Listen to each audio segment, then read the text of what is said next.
Hello अध्यापक देखने वाले सभी दोस्तों का बहुत बहुत स्वागत है। मैं बहुत अच्छा हूं और उम्मीद करता हूं कि आप लोग भी बहुत अच्छे होंगे।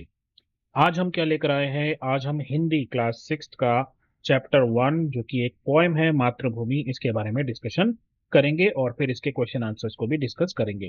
पहले हम इसको थोड़ा सा रैप म्यूजिक में थोड़ा सा इस पोएम को पढ़ने की कोशिश करेंगे। फिर उसके बाद हम इसका मीनिंग समझेंगे लाइन बाय लाइन और फिर हम एंड में चलेंगे और बात करेंगे इसके क्वेश्चन आंसर्स। तो जैसा कि मैंने आपसे कहा, पहले इस पोएम को थोड़ा सा म्यूजिक में इसको गाने की प्रैक्टिस करेंगे ताकि हमें इसको याद करने में थोड़ी सी आसानी हो जाए। तो आइए पहले इसको गाते हैं। मातृभूमि। ऊंचा खड़ा हिमालय आकाश चूमता है, नीचे चरण तले झुक नित सिंधु झूमता है। गंगा यमुन त्रिवेणी नदिया लहर रही है, जगमग छटा निरानी पग पग ठहर रही है। वह पुण्य भूमि मेरी, वह स्वर्ण भूमि मेरी, वह जन्म भूमि मेरी, वह मातृभूमि मेरी। झरने अनेक झरते जिसकी पहाड़ियों में, चिड़िया चहक रही है वो मस्त झाड़ियों में। अमराइयाँ घनी है, कोयल पुकारती है, बहती मलय पवन है, तन मन संवारती है। वह धर्म भूमि मेरी, वह कर्म भूमि मेरी, वह जन्म भूमि मेरी, वह मातृभूमि मेरी। जन्मे जहाँ थे रघुपति, जन्मी जहाँ की सीता, श्री कृष्ण ने सुनाई वंशी पुनीत गीता। गौतम ने जन्म लेकर जिसका सुयश बढ़ाया, जग को दया सिखाई, जग को दिया दिखाया। वह युद्ध भूमि मेरी, वह बुद्ध भूमि मेरी, वह मातृभूमि मेरी, वह जन्मभूमि मेरी, वह जन्मभूमि मेरी, वह जन्मभूमि मेरी। तो दोस्तों, कैसा लगा आपको? मुझे उम्मीद है कि आपको ये जो पोएम मैंने गाई है आपको पसंद आई होगी। और आप में से बहुत सारे बच्चे जो बहुत अच्छे हैं म्यूजिक में, उन्होंने इसको मेरे साथ गाने की कोशिश भी की होगी। चलिए अब हम आगे बढ़ते हैं और बात करते हैं इसके मतलब की। तो जैसे कि मैंने पहले ही भी कह दिया है कि मातृभूमि का इसमें टॉपिक है। और इसमें सबसे पहली लाइन है, ऊंचा खड़ा हिमालय आकाश चूमता है। तो यहाँ पर बात हो रही है हिमालय की, जो कि एक पर्वत है और ये इतना ऊंचा इसको बताया है जैसे कि ऐसा लगता है मानो ये आकाश चूम रहा है, मतलब ये आसमान को छू रहा है ऐसा लगता है। नीचे चरण तले झुक नित सिंधु झूमता है। तो समुद्र जो है जिसको यहाँ पर सिंधु के नाम से बताया गया है, हिमालय के चरणों में झुका हुआ सा प्रतीत होता है। ऐसा लगता है कि वो इसके चरणों में झुका हुआ है, जिससे हिमालय की महानता और ज्यादा स्पष्ट हो रही है कि यहाँ पर कितना जो है हिमालय जो है वो कितना इंपॉर्टेंट है। उसके बाद है, गंगा यमुन त्रिवेणी नदियां लहर रही है, जगमग छटा निराली पग पग ठहर रही है। तो जो गंगा यमुना और सरस्वती जैसी पवित्र नदियां है वो यहाँ पर बह रही हैं, इस देश में बह रही हैं और ये भारत की पवित्रता को दर्शाता है। जहां तक बात है जगमग छटा निराली पग पग ठहर रही है, तो यहाँ की प्राकृतिक सुंदरता, यहाँ का जो नेचुरल ब्यूटी है वो इतनी अद्भुत है कि ऐसा लगता है कि वो हर जगह अपनी छटा जो है वो उसको बिखेर रही है।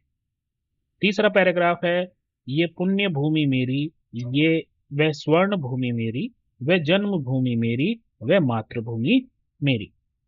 तो यहाँ पर वो क्या कह रहे हैं कि ये जो धरती है ये पवित्र है, ये पुण्य भूमि है और जो धन और धान्य से समृद्ध है, मतलब स्वर्ण सोने चांदी और भूमि से भी समृद्ध है ये और पैसे से भी ये समृद्ध है। तो वह जन्मभूमि मेरी, यानी कि यही मेरी जन्मभूमि है, यही मेरी मातृभूमि है, जिससे मैं बहुत प्रेम करता हूँ।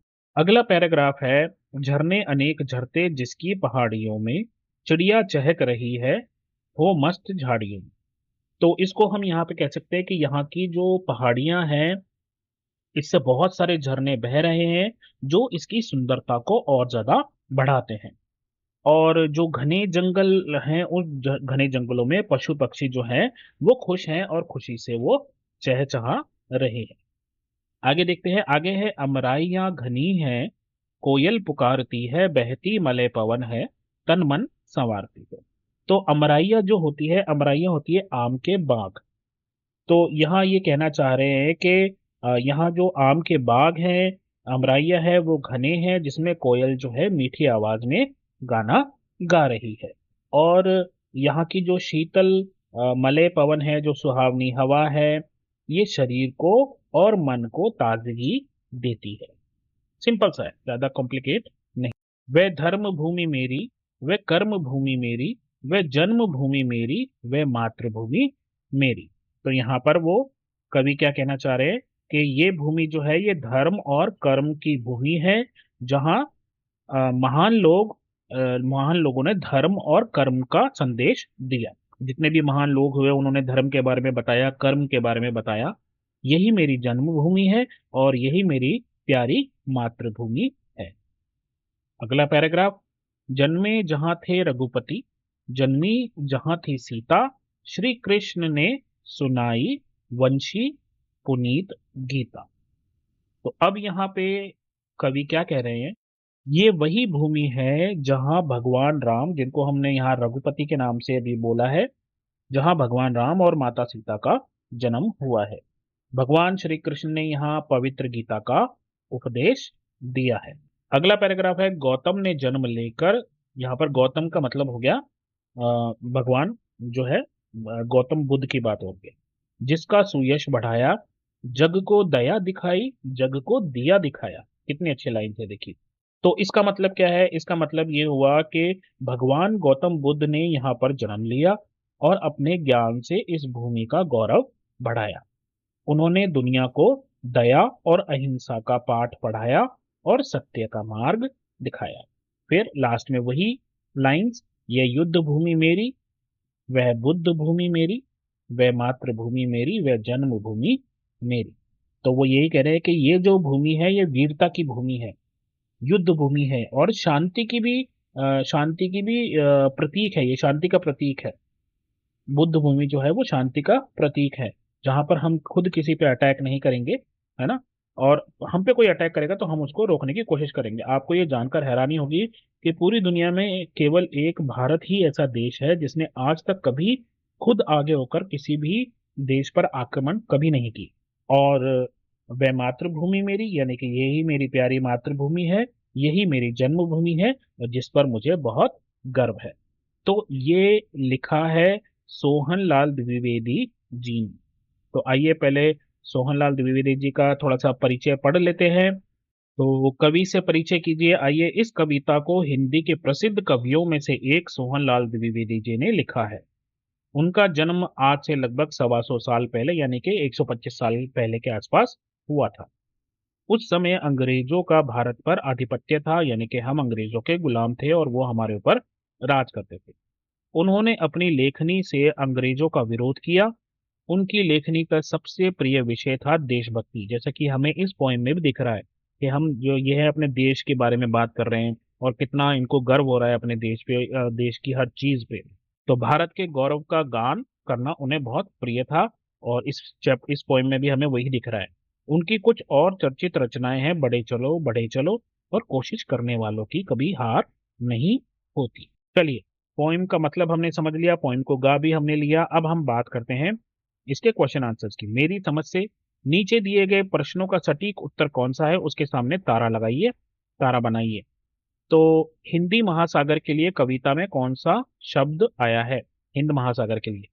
तो वो चरण आया है, वंशी आया है, हिमालय आया है, सिंधु। तो उन्होंने सिंधु का इस्तेमाल किया है हिंद महासागर के लिए। मातृभूमि कविता में एक मुख्य रूप से भारत की प्रशंसा की गई है, भारत के महापुरुषों की जय की गई है, भारत की प्राकृतिक सुंदरता की सराहना की गई है, भारतवासियों की वीरता का बखान किया गया है। तो मुख्य रूप से क्या किया गया है? देखो, थोड़ा थोड़ा तो सब कुछ ही किया गया है ना। भारत की प्रशंसा है, महापुरुषों की भी है, भारत की प्राकृतिक सुंदरता का भी है, भारतवासियों की वीरता का भी बखान किया गया है। लेकिन सबसे ज्यादा जो इसमें मुझे लग रहा है वो है कि वहाँ यहाँ के जो महापुरुष हैं उनके बारे में बहुत ज्यादा उनकी जय की गई है। जैसे श्री राम जी के बारे में बात की गई है, माता सीता के बारे में बात की गई है, भगवान बुद्ध के बारे में बात की गई है, राइट। अब अपने मित्रों के साथ चर्चा कीजिए और कारण बताइए कि आपने ये उत्तर ही क्यों चुने। तो इसका सीधा सा आंसर है, कविता में भारत के ऐतिहासिक पुरुषों जैसे भगवान राम, माता सीता, श्री कृष्ण, गौतम बुद्ध आदि का उल्लेख किया गया है, इसलिए मुख्य रूप से भारत के महापुरुषों की जय की गई।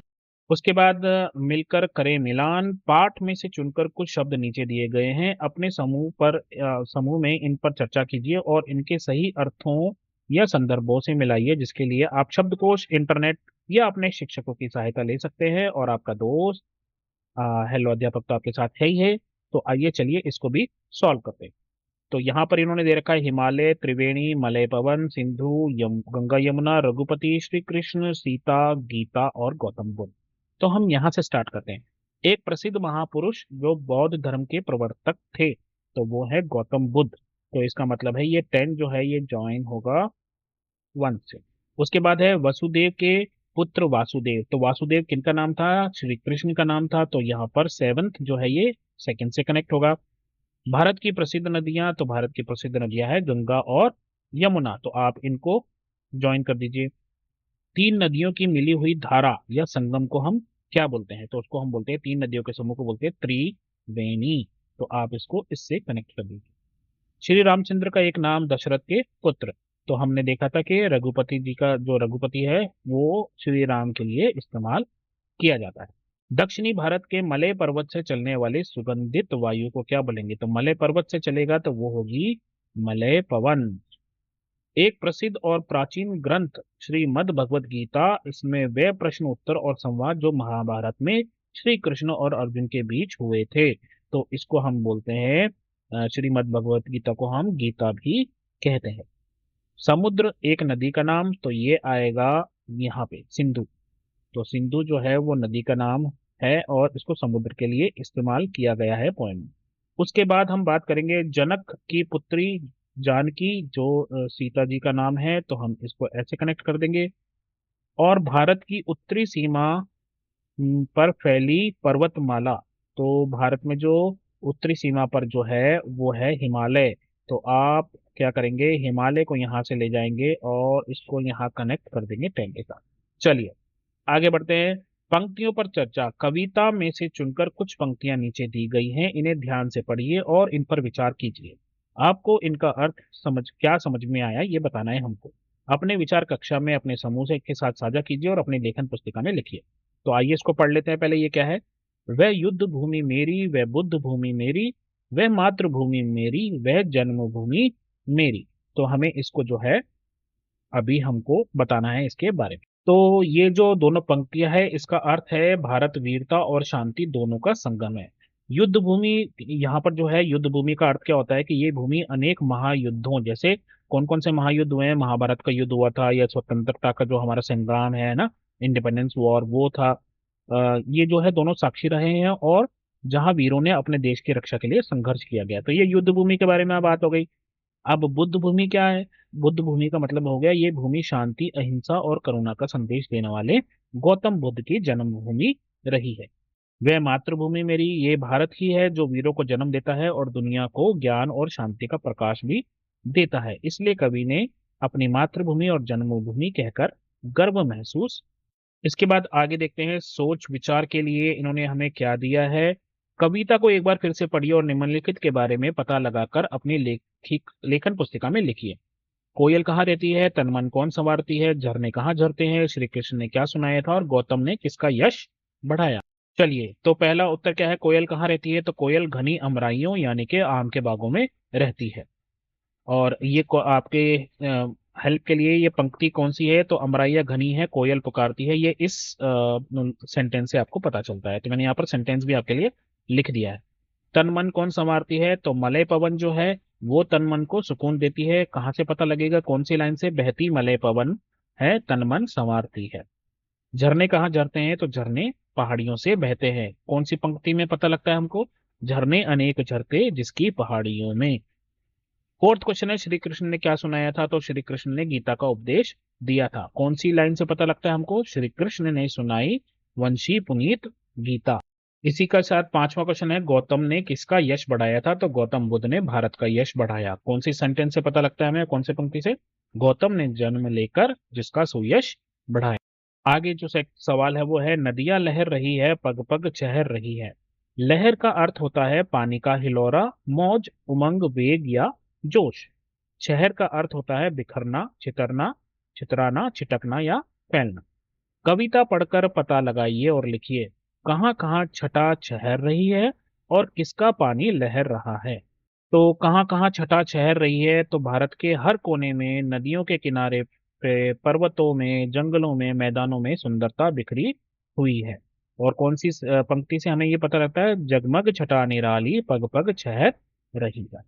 और किसका पानी लहर रहा है, तो गंगा, यमुना, त्रिवेणी, सरस्वती नदियों का पानी लहर रहा है। कौन से सेंटेंस में हमें पता लगता है, गंगा यमुन त्रिवेणी नदियां लहर रही है। आई होप ये इन सब सेंटेंसेस को लिखने का आपको फायदा होगा और आप आसानी से इन सब चीजों को समझ रहे होंगे। इसके आगे यहाँ पर एक और मैच द फॉलोइंग है, जिसमें आपको एक स्तंभ एक और स्तंभ टू यानी कि कॉलम वन और कॉलम टू दिया हुआ है और हमें यहाँ पर इनको मैच करना है। तो जैसे यहाँ पर है, वह जन्मभूमि मेरी, वह मातृभूमि मेरी, चिड़िया चहक रही है हो मस्त झाड़ियों में, अमराइयाँ घनी है कोयल पुकारती है। तो पहला जो यहाँ पर दे रखा है, यहाँ आम के घने उद्यान है जिसमें कोयल आदि पक्षी चहचहा रहे हैं, तो ये अमराइया वाला आएगा। तो यहाँ पर ये थर्ड जो है फर्स्ट के साथ कनेक्ट हो जाएगा। मैंने उस भूमि पर जन्म लिया है, वह भूमि मेरी माँ समान है, तो वह जन्मभूमि मेरी, ये फर्स्ट जो है इसके साथ कनेक्ट हो जाएगा। वहां की जलवायु इतनी सुखदाई है कि पक्षी और पेड़ पौधे के बीच प्रसन्नता से गीत गा रहे हैं, तो ये चिड़िया चहक रही है यहाँ पर आ जाएगा। आगे बढ़ेंगे, अनुमान या कल्पना से। आइए देख लेते हैं इसमें क्या है। अपने समूह में मिलकर चर्चा कीजिए। करते हैं चर्चा, बताइए क्या करना है। अमराइयाँ घनी है, कोयल पुकारती है। तो कोयल क्यों पुकार रही होगी, किसे पुकार रही होगी, कैसे पुकार रही होगी, इन तीनों सवालों का जवाब देना है। और ख पार्ट जो है वो है, बहती मलय पवन है, तन मन संवारती है। तो पवन किसका तन मन संवारती है और वह कैसे काम करती है, इन दोनों सवालों का जवाब हमें। तो चलिए पहले बात करते हैं, अमराइयाँ घनी है, कोयल पुकारती है। तो कोयल क्यों पुकार रही होगी, कोयल आम के बागों में बैठी है और अपनी मीठी आवाज में गा रही है। वह बसंत ऋतु में विशेष रूप से गाती है क्योंकि ये उसका प्रजनन काल होता है। प्रजनन काल का मतलब हो गया जब चिड़िया अंडे देने वाली होती है तो उसको प्रजनन काल कहते हैं। किसे पुकार रही होगी, कोयल अपने साथी संगिनी को पुकार रही होगी या वातावरण में उपस्थिति दर्ज करा रही होगी। जैसे हमारी मम्मियाँ बोलती है ना, ए गुड्डू के बापू जना जरा इधर आओ तो इसी तरीके से कोयल भी जो है कू करके और अपने बाबू के पापा को बुला रही। ठीक है। कोयल कैसे पुकार रही होगी, तो कोयल अपनी मधुर आवाज में कू की ध्वनि निकालते हुए गा रही है, जिससे पूरा वातावरण जो है वो आनंदमय हो गया। बहती मलय पवन तन मन संवारती है। पवन किसका तन मन संवारती है, तो मलय पवन जो है वो सभी लोगों, पेड़ों, पौधों, पक्षियों, पशुओं जो भी है, ठीक है, जितने भी लिविंग ऑर्गेनिज्म है, सबके तन मन को सुकून देती है। वह ये कैसे करती है, तो जब ये ठंडी, सुगंधित और ताजगी भरी हवा चलती है तो ये गर्मी को कम करती है और शीतलता प्रदान करती है, ठंडक देती है हमें। इससे हमारे मन को प्रसन्नता होती है और हम ताजगी इसकी ताजगी से व्यक्ति राहत और स्फूर्ति मिलती है। स्फूर्ति मतलब चुस्ती मिलती है। शब्दों का रूप देखिए क्या है, नीचे शब्द से जुड़ी कुछ गतिविधियां दी गई हैं। इन्हें करने के लिए आप शब्दकोश अपने शिक्षकों और साथियों की सहायता ले सकते हैं। तो आपके शिक्षक तो आपके साथ ही हैं। हेलो अध्यापक। तो चलिए आइए बात करते हैं। नीचे दी गई पंक्तियों को पढ़िए। जगमग छटा निराली पग पग छहर रही है। इन पंक्तियों में पग शब्द 2 बार आया है। पग पग इसका अर्थ है हर पग या हर कदम। शब्दों के ऐसे ही कुछ जोड़े नीचे दिए गए हैं, इनके अर्थ लिखिए। तो पहला है घर घर, दूसरा है बाल बाल, तीसरा है सांस सांस, चौथा है देश देश और पांचवा है पर्वत पर्वत। चलो लो जी, घर घर का मतलब हो गया हर घर में। तो उदाहरण के लिए सेंटेंस लिख दिया है मैंने, जैसे घर घर दीप जल रहे थे। बाल बाल क्या हो गया, पूरी तरीके से या पूरी तरह से बचना, जैसे वो कहते हैं ना बाल बाल बच गया, वह हादसे में बाल बाल बच गया।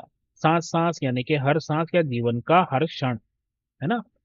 तो इसके लिए आप क्या लिख सकते हैं, सैनिक ने देश के लिए सांस सांस को कुर्बान कर दी। देश देश मतलब हर देश में। तो आप कह सकते हो सेंटेंस के लिए, देश देश में हमारी संस्कृति प्रसिद्ध है। पर्वत पर्वत, हर पर्वत या पहाड़ों पर, तो पर्वत पर्वत बर्फ से ढके हुए थे। सिंपल, ज्यादा कॉम्प्लिकेट नहीं करना है, बहुत सिंपल। उसके बाद है, वह युद्ध भूमि मेरी, वह बुद्ध भूमि मेरी। कविता में भूमि शब्द में अलग अलग शब्द जोड़कर नए शब्द बनाए गए हैं। जैसे यहाँ पे युद्ध भूमि है, बुद्ध भूमि है। आप भी कुछ नए शब्द बनाइए और उनके अर्थ पता कीजिए। तो यहाँ पर इन्होंने संकेत में दे रखा है, तो आप क्या है, तप और भूमि लग बनाओगे तो वो हो जाएगा तप भूमि। आप देव और भूमि बनाओगे तो वो हो जाएगा देव भूमि। भारत और भूमि बनाओगे भारत भूमि। जन्म और भूमि बनाओगे जन्म भूमि। कर्म और भूमि बनाओगे कर्म भूमि। कर्तव्य भूमि। मरुभूमि, मरुभूमि जैसे डेजर्ट होता है उसको मरुभूमि कहते हैं। इस तरीके से आप इन सभी को बना सकते हैं। चलिए आगे बढ़ेंगे। थोड़ा भिन्न थोड़ा समान। तो नीचे दी गई पंक्तियों को पढ़िए, लाइजिए। हम पढ़ते हैं, जग को दया सिखाई, जग को दिया दिखाया। ओके। दया और दिया में केवल एक मात्रा का अंतर है। हाँ, यहाँ पे दया है, छोटी की मात्रा लगा दो, दिया हो जाएगा। लेकिन इस एक मात्रा के कारण शब्द का अर्थ पूरी तरह बदल गया है, बिल्कुल बदल गया है। आप भी अपने समूह में मिलकर ऐसे शब्दों की सूची बनाइए जिसमें केवल एक मात्रा का अंतर हो, जैसे घड़ा और घड़ी। तो देखिए, मैंने आपके लिए ऐसी 10 एग्जाम्पल्स लिख दी हैं घड़ा घड़ी की तरह। पहली बात तो कोई हंसेगा नहीं। ये देखो, ये है कल और ये है केला। तो एक मात्रा दो मात्रा के चक्कर में बदल गया इसका सारा झमेला। ये जल, ये जाल, ये राम, ये रमा, ये मन, ये मान, ये तन, ये तान, ये सूर, ये सूरा, ये घर, ये घेर, ये बल, ये बाल, ये तन, ये तुन, ये डाल, ये डाली। और इसी के साथ आपका चैप्टर खत्म हो गया, माली।